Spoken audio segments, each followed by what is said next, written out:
پارسی. آن یادگار زند اوستاست پارسی.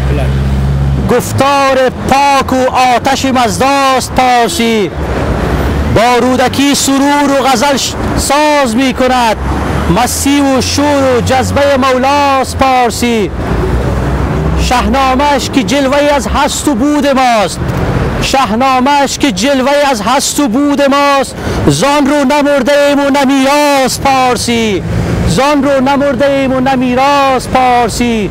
از چامه و چکامه و شور و نوا مگو، از چامه و چکامه و شور و نوا مگو. عشق و ترانه و روح مسیحاست پارسی. روح بزرگ طبل خراسانیان پاک، آن آتش مقدس والاست پارسی. کی آتش شراره اهریمنان کشد، کی آتش شراره اهریمنان کشد.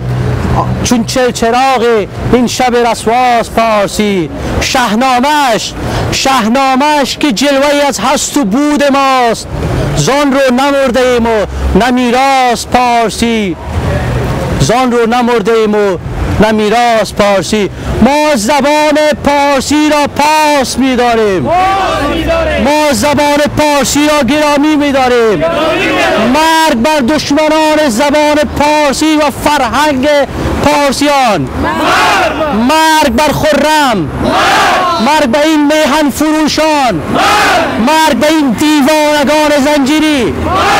ما پارسی را پاس می‌داریم. درود بر همه شما.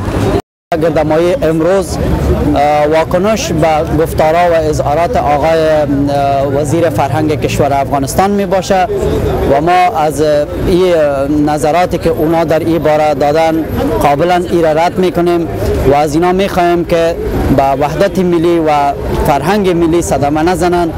اگر ما به فرهنگ یکی دیگه احترام قائل باشیم، همبستگی ما زیادتر میشه، وحدت ملی ما را میتونه که به طرف ارمغان ملی بکشانه.